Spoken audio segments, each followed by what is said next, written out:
So in this presentation, I want to start by looking back at Turing, and I'll make that somewhat brief, but I want to put my spin on what he did and perhaps what he didn't do as it relates to modern computer science.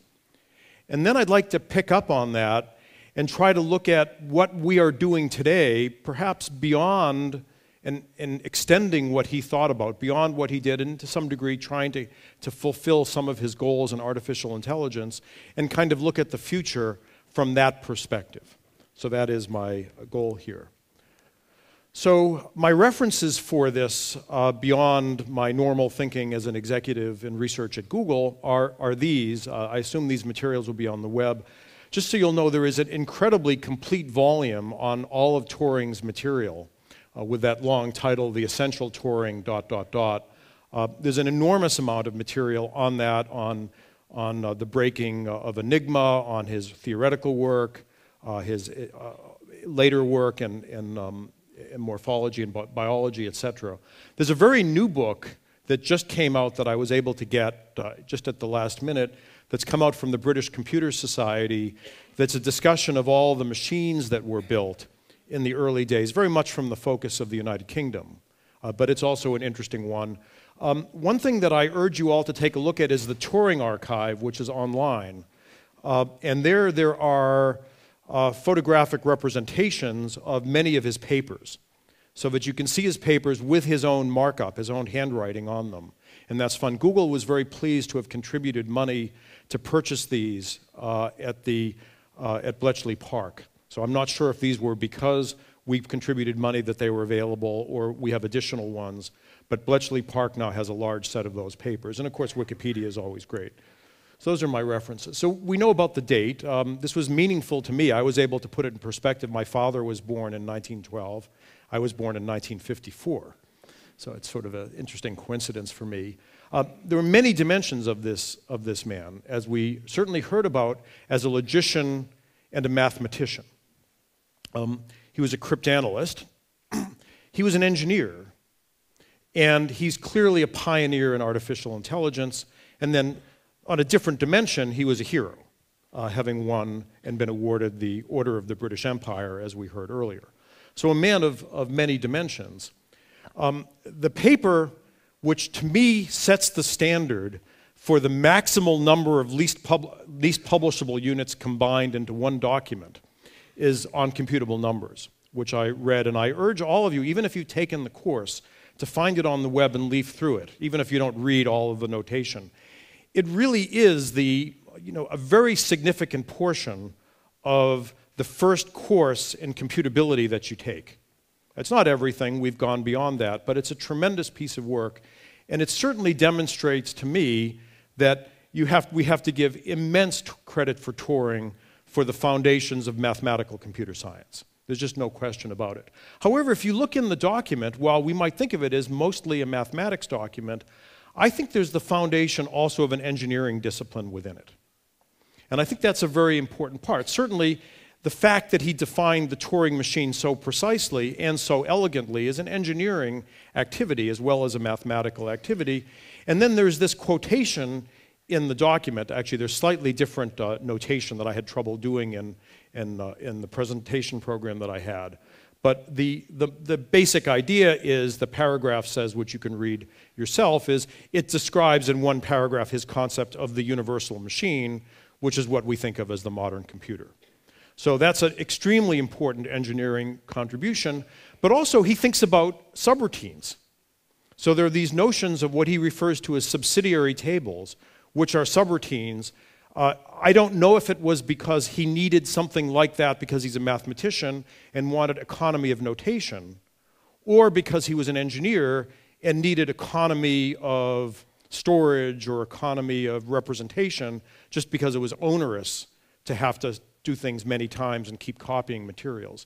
But the whole notions of method invocation or procedure call or whatever is certainly based in the notion of saving memory and economy and engineering initially, eventually developing into more techniques for abstraction and readable programs. So we get aspects of both him as a mathematician and engineer in that. In the domain of cryptanalyst, he combines many things. So he has to combine mathematical analysis. He combines engineering, and he is involved as an engineer designing these systems, and he's clearly involved in heuristics. There is no clear exact solution to doing his code breaking. He has to use heuristics, and they're very interesting approaches. You may hear more from Corinna on that. So I took this picture. I happened to have been in Paris. I was at the Les Invalides, which is the Museum of War in Paris. With my kids, I happened to walk by this Enigma machine on the left, so I grabbed a picture of it, thanks to modern computing. The one on the right I took off the web. That's the machine that was used to break the codes that were done on this machine. As an engineer further, he did demonstrate engineering capability with his proposed electronic calculator specification for the machine called ACE, A-C-E. And this was done at the UK National Physical Lab. He had seen von Neumann's report on EDVAC when this was done. So I think in terms of, if you look at where things were done first, we can see that. On the other hand, von Neumann had seen his work on universal machines. So in the grand tradition of standing on each other's shoulders, this is how the science progressed. So interesting, the engineer here made the decision to focus on economy of implementation, not simplification of programming. So this system was designed to minimize the number of vacuum tubes for given performance, but it was exceedingly difficult to program.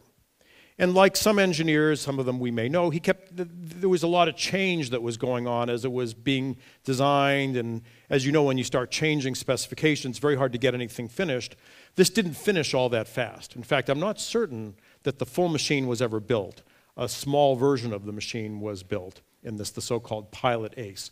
But in any case, as an engineer, we are always facing challenges of deciding what the right engineering trade-offs are for any given technology. Look at RISC versus CISC as a notion that happened in the, say, 1980s as a major argument in the development of systems. RISC to minimize the number of transistors and minimize cycle time at the expense of programmability, for sure. He made the same kinds of decisions, and his pilot ACE was ultimately with 1,800 to 1,450 vacuum tubes. I got different numbers from different points in the literature, so I don't actually know which it was. Interestingly enough, it had subroutines, and it had the best first-class support for subroutines, something all of us in modern computing depend upon, and floating point was added to it, because they worked with the very good early numerical analysts that were looking at how to deal with the fact that numbers quickly outran the range of 32-bit integers or 40-bit integers. So it they were able to add floating point to it. I gather that was the first use of that. So he did eventually focus on programming a little bit, particularly with students. He did write some sort of a language for the specification of mathematical formulas with a student. Maybe the student did more than he did. But he did a little bit more in that. And finally, there's artificial intelligence. So this is remarkably visible. Let's hear it for projectors these days. I'm surprised it's so visible. This is a discussion near the end of a document that he wrote on playing chess. It was 1953 or so. And he wrote, in connection with my question number 4 above, that is the ability of a chess machine to profit from experience, which I would argue is learning, right? That's a definition of learning. We can see that it would be quite possible to program the machine to try out variations in its method of play and adopt the one giving the most satisfactory results. This could certainly be described as learning, though it is not quite representative of learning as we know it. So the issue here is he clearly understood you could see bad moves and not do them again, and maybe see good moves and do those again. But he wonders a little bit, and you see this in the next piece of correspondence, the degree to which one can generalize. So this is the most simplistic form of learning. If we just learn a specific item, can you generalize? Well, Christopher Strachey wrote to him in 1951 based on an earlier paper that I don't have up here, and engages in a long discussion with Turing, I won't go through all this, about the ability to generalize a little bit. So you can see very early in the 1950s, well before Samuels is playing checkers with a more advanced form of machine learning, I would say, there's the beginning of machine learning, although just the beginning, and certainly not like what we practice today. So he didn't, so in my opinion, he certainly didn't address large-scale machine learning like we heard and discussed in periphery in the previous presentations, and will be discussed later today. And he certainly didn't think about vast open systems that we have. So I am amazed by the number of hundreds of thousands of programs that are available for Android phones and iPods and iPads and things like that. I don't think that was near his consciousness, how we would create a sort of democratically accessible ecosystem of computing where all of these programs would be able to, in a certain degree, interoperate and cooperate together without having been defined at one point in time with a single objective. So I think that's been a very big change in the field. So as I put all this together, key contributor in the mathematical nature, engineering nature, a major contributor, in the empirical nature, that is to say the learning of the field, this empiricism that's now part of computer science, just a little bit, and this large-scale open systems realm, not at all. And then finally, an AI motivation, huge, right? He really was a major proponent for AI, and it was a very significant contribution. Now, just looking at the change in the field, I was able to use a little bit of empiricism in the construction of this chart. This is the Google Books Ngram Viewer. How many people are familiar with this in the room? Okay, about 20%. So what we do is we sample Ngrams, collections of words, from the Google Books corpus. Approximately 20 million books have been scanned. I forgot the number of billions of words. And you can choose different languages, many languages, and smoothing, etc. This shows, if we look at in yellow, the occurrence of computability, which grows over time, and you can see it begins to grow sort of in the 1960s when this work becomes more prevalent in the world. You can see the growth of computing machines as terminology, a term he would have used, begins in the 1940s and then peaks as the word is really replaced by computers. You can see software engineering, sort of the engineering side of computer science, really take off in the 1970s, right? Machines are available, mini computers are huge in number, lots of people are writing about it. It's not just for men in white and women in white coats, it's commonly used. And then finally, you see the growth in this sort of empirical nature of the field, machine learning, only really begins to happen, and happens at the right time in this, in the early 1980s, when people start writing more about neural networks and such things like that. So it's not surprising that Turing wasn't really part of this realm in the 30s and 40s in empirical computing.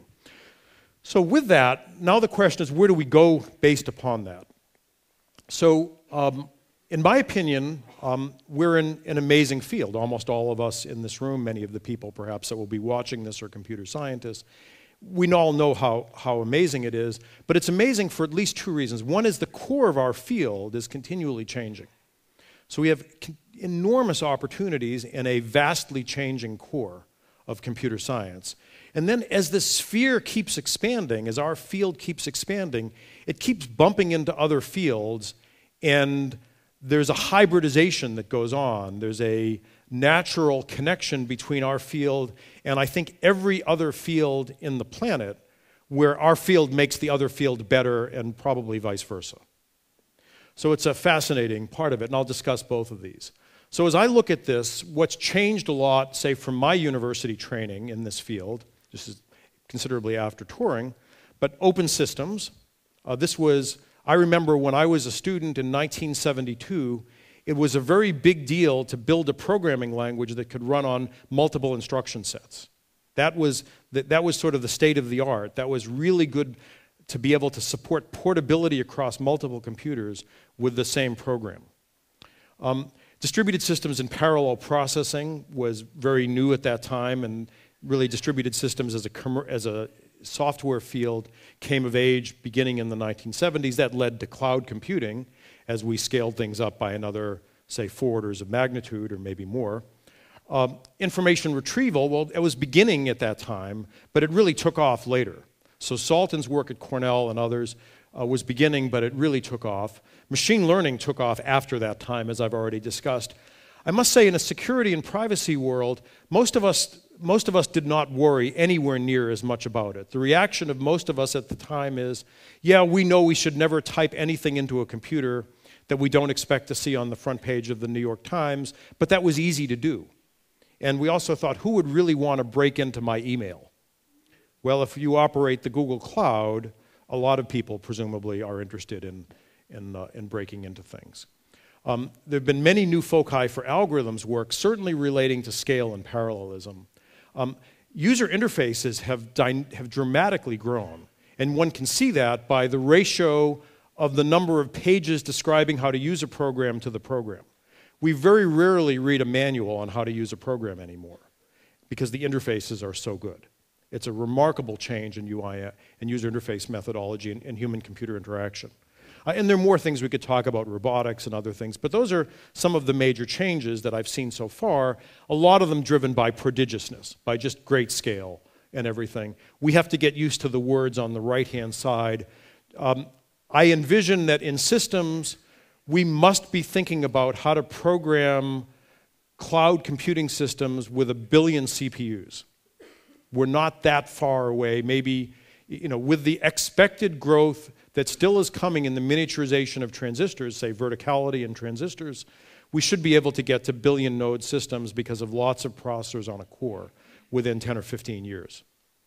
So that's a huge management issue. The network today is capable of carrying 32 kilobytes per second to 1 billion people on the planet. A separate 32 kilobyte stream to everyone on the planet. That's the kind of scale that and 32 kilobytes is enough for relatively high frequency radio. So one grand challenge we have to face is how do we program these clouds of these many CPUs? Given security, given resource allocation, optimization, programmability, and availability. We heard issues of systems in one of the talks that we just heard. We know how hard it is to build systems that are reliable and that are available, that are there when you need them when they get to this scale. So there's going to be an enormous amount of work in that space. Second one is that if we fuse many of the AI grand challenges of the world together and add a few more, we end up with a goal of really saying, can computers break down all barriers to communication for people? Based upon either finding information that's been published or written before, or actually communicating amongst ourselves. So we think that will become increasingly feasible. It is to a degree already, but can we make sure that no matter what the device, whether it's some specialized healthcare device or a telephone, no matter what language that we speak across all human languages, no matter what form in which we are presenting information, whether an image or text or audio or video, and across all corpora that have been written and that exist, can we automatically transform information across all of these domains? And it might seem like this is, completely out of the realm of feasibility, but it's actually not, right? So for example, we do voice to text all the time. That's voice recognition. Voice search is extremely commonly used on Android phones and now on Apple phones where people speak into the phone and we translate it into text. The text is searched against the text on the web and results come back. Image to image is commonly done. Find similar images is a very common way of navigating among images on Google and our competitors. So we do all of these transformations to some degree. They will be done ever better, and it is an extremely interesting journey to do as well as the best humans in each of these things.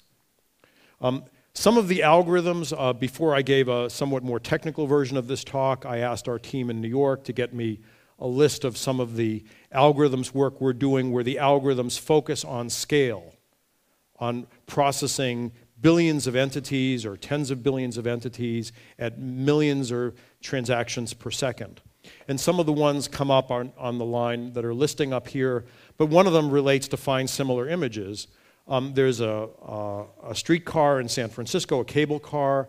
How do you find across all of the images that people have uploaded at Google, who knows how many there are, the other cable cars in that group with today's technology, given that we're really not good at semantic labeling of everything in the broadest sense. So we can't just like say, here are the 5 obvious semantic labels, let's do a search across those semantic labels, although that's a goal, and I don't think we're that far away from it in many dimensions. Now, turning back to this notion of empiricism in learning, and I think in particular because Turing was so focused on artificial intelligence, the one thing we have really learned for sure in AI is that if we practice machine learning at scale and information retrieval at scale, our systems can get ever more intelligent the more they're used. I paused for a few seconds because I think it's an amazing result that that's proven to be true. So how many people have used spelling correction at Google? Or perhaps at a competitive site? It's okay. Competition is good. And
error will have reduced the error, so 99% of that will be right, etc. And we'll keep applying techniques until we get our error rates down to what we feel is possible.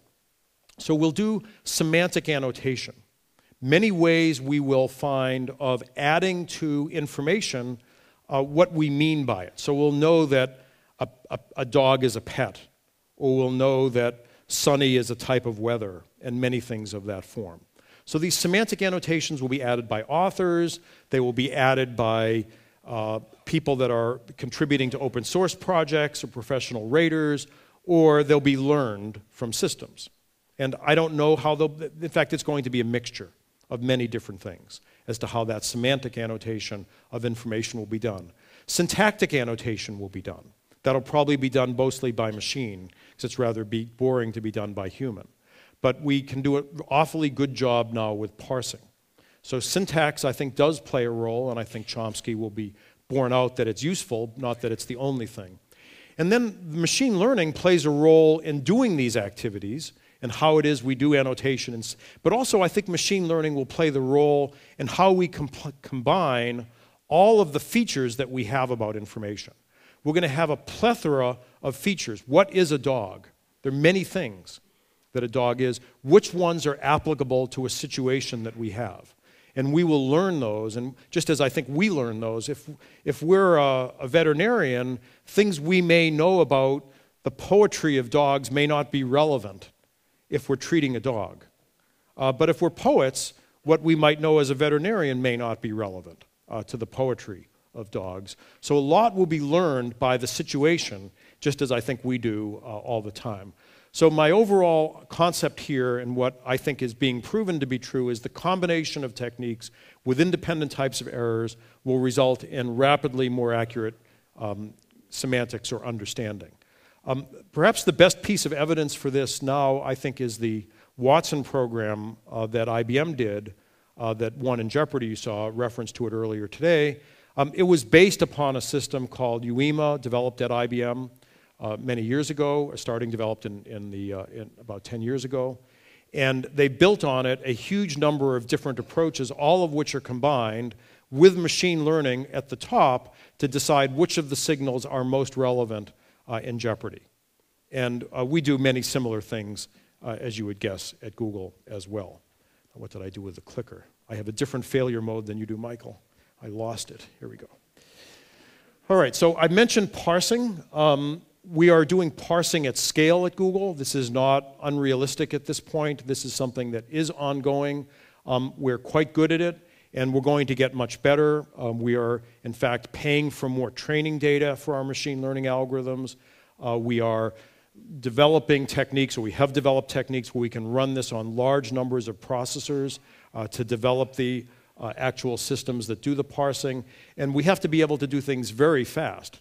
We can now process, according to this slide, and I believe true, 1,000 seconds per second. So we have sentences per second. We have to be able to we get huge amounts of data uploaded to Google all the time. It's no good to be able to theoretically say, let's parse stuff, and to practically, run aground when we can't do it. So lots of opportunity. We use it in machine translation. So despite the fact Google is known for doing machine translation across about 3,600 language pairs as the leading machine translation site now by far, and despite the fact we're known for doing it with statistical machine translation, we use parsing as one of the signals, particularly with respect to verb motion. In many languages, the verbs are near the end of sentences, and we need to move verbs around to make things sensible in Russian or in Japanese or Korean, German. So parsing has been the key to that. It's a beginning, it's an application of this combination hypothesis. We bought a company that has a system called Freebase. You should go play with it. It's on the web if you want. I'm told the number of entities has vastly increased since this 25 million, maybe 5 or 10 times more than that. So the entities are things like people or authors or books or company or location, etc. Those are the types of things. And we're trying to draw the connections across all of these things. And we're trying to do it with very high accuracy. And by the way, not only do we have to do it with high accuracy, we have to maintain it with high accuracy because things change. right? People are no longer in office, and political parties go up and down, and things change. So this is quite a large activity, but you can imagine, if you believe in the combination hypothesis, this is going to be an important source of information about a word that you might see in some parse. In my view, for example, if we look at voice recognition, and the system today tries to transcribe pet log to P-E-T-L-O-G, the semantic analysis might raise a question and say, don't you really mean pet dog? And the semantic system, the speech recognition system will look at that and say, gee, it really sounded like log. I'm pretty sure it was log, but I have a very strong vote in favor of dog from the semantic analysis. How does that get resolved, in my opinion? I think the machine learning system gets experience with what's correct based on user acceptance, and it probably determines people never say pet log, and that there was some noise in the room when it was being recognized, and it pushes the recognition in the way that we humans would probably take it. We can even begin to now do, finally, after many, many years of work, enough natural language processing to get very significant information out of the structure of a paragraph. So this is work, maybe many of you have been involved in it. It's been a very large effort by the community broadly to do natural language processing. But in this here, you see that Eric Weisner will talk about his parents. His refers back to Eric Weisner. That's important because his research is Eric Weisner's research. That's important to know for many reasons. You can just imagine in a naive search engine, that would make it possible if someone types Eric Weisner's research to do an exact match on the text, if you had that. But there are many more things that we can do today by pulling out entities, by relating pronouns to their antecedents, and more in all of this. There's a lot that's going to be done in visualization. There's so much information available that we need to be able to visualize more. I don't actually know if this is set up to, is this on the web, this machine? So you can tell this is live at least, right? So, gee, it's translated. That's good. Cool. Here we have an example of a posting by this lady called Amanda Blaine, and you can see in real time how that post is distributed through the Google Plus social network. And you can see that it's posted to some people that consume it and then show it on their site, or that repost it to others, and you can see how it happens over time. We could mouse over this and spend more time. Of course, the goal is to make this available to the user community as well. So it can't be the case, it shouldn't be the case, that the Googles or Microsofts or IBMs have this technology internally. If you believe in the expanding sphere and the importance of our field to every other, we have to make learning and data and scale available to others. So we've done this. You can look at the prediction API, which simply lets you upload some data that is training data for the system to generate machine learning systems from that training data, and then you can pass it new data and see what's predicted. It's actually quite easy, just as an example, to go build at least a rudimentary spam filter based on this approach, but it can be used in many other ways also. So this will all get externalized as well as we move from the core to the periphery of the field. So I'm going to go through this quite quickly, but I think you'll see some ideas that are important. So the first is, I think that this notion of computer science with other fields, CS plus X for all X, is extremely important. We've had well-known impacts in many fields, but there's much more to happen in the digital humanities and social sciences and other places where you wouldn't think of computing being so important. I already mentioned the Ngram viewer, and I showed you its use in this talk. Let me just give you two other ones that are interesting. Two guys at Harvard worked with us on this. What they did was they showed that you could see the rate at which irregular verbs becoming regularized in English, that should be a pleasant thing for everyone for whom English is not a native language, that the rate at which these verbs become regular is inversely related to usage. So if usage is very high, then they never become regularized. And if usage is low, they become regularized rather rapidly. Burnt is a unused form, relatively speaking, in the language, and it's becoming regularized as burned. This one is very interesting from a notion of analyzing history and political science. When the United States was formed, Jefferson had a very significant impact through the early years of the United States in arguing that the United States is really a federation of separate states. So the term most commonly used in English is the United States are such and such. After the Civil War in the 1870s and 80s, there's a crossover point when the United States becomes more monolithic and it becomes the United States is. So if you haven't explored this, you can actually spend many productive hours looking for hypotheses in the world. I did the Turing one, in 15 minutes in the afternoon on Saturday, thinking this would be fun to show when the rise of machine learning and empiricism took place. So you can do that as well. In healthcare, we can do a lot more in search. We've started symptom search at Google recently, so you can just type your symptoms in and we can then go back and see where have those symptoms occurred in other people's search results and then tell you the names of the diseases that they typed to get those symptoms. Interesting kind of approach. If you do large-scale learning, you can possibly predict outbreaks of the flu and other diseases as well by correlating the patterns that people search with the outbreaks of the disease without any a priori knowledge that people might be doing fever or malaise or whatever. We can just learn all of that. And it may very well be useful for bringing drugs to the right place. In the geo worlds, it's possible to go from tables of information with maybe geocodes to extremely interesting views of the world. This is one that was a mashup that was done just after the Japanese earthquake and tsunami that shows that there are an awful lot of nuclear power plants in purple on the Ring of Fire in the Pacific and in California.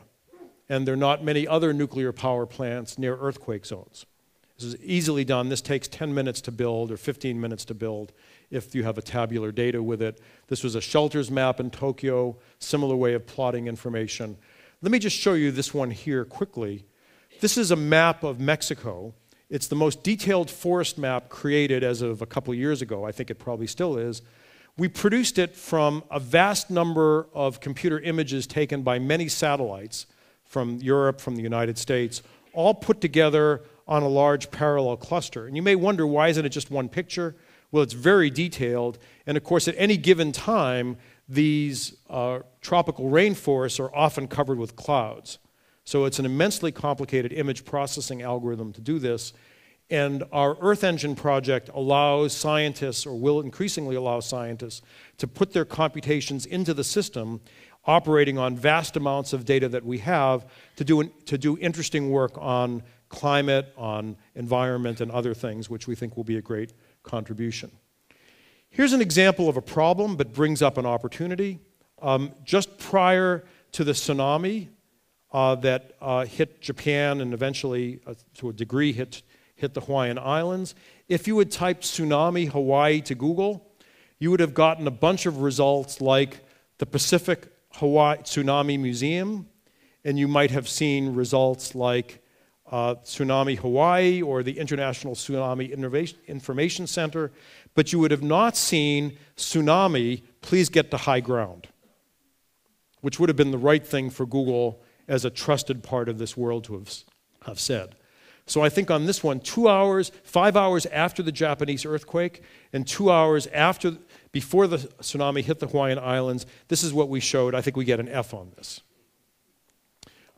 We have since then now put together an alert pipeline where we're getting alerts in the United States so far, so please don't count on this in Israel at this time.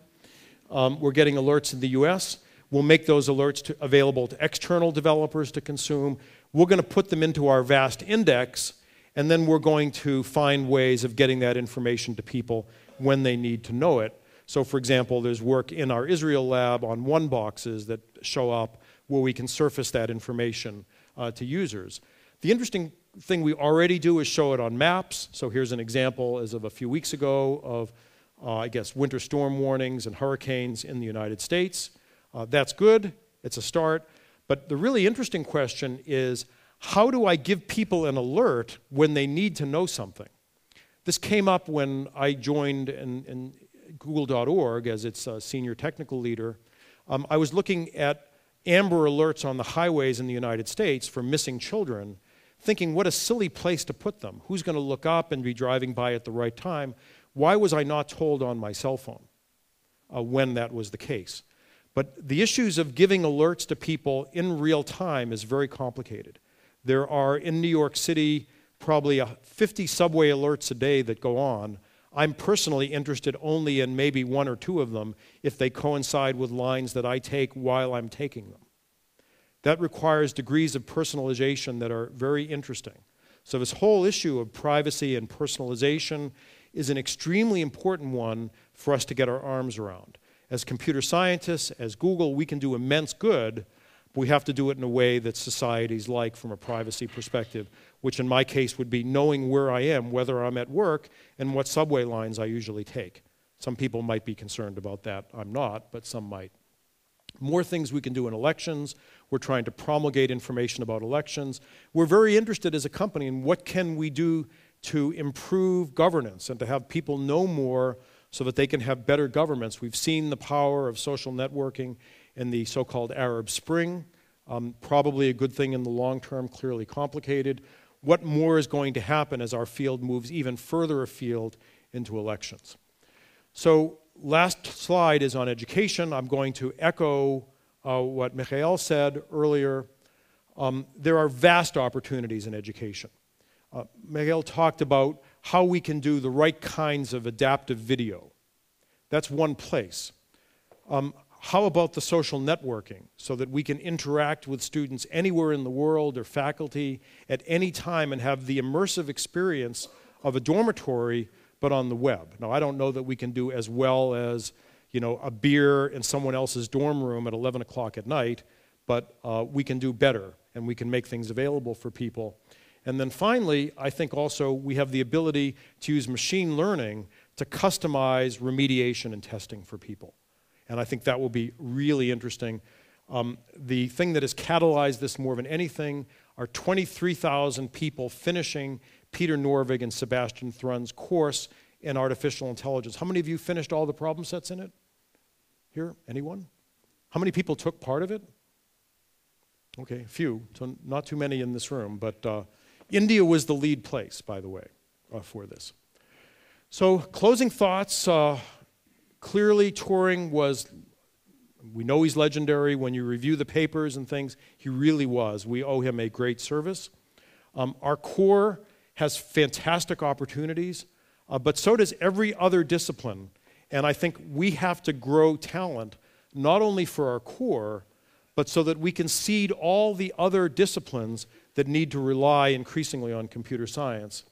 And at Google, I can tell you we see no end to the opportunity, and we see no way around our responsibility to help drive this towards value for society. Thank you very much.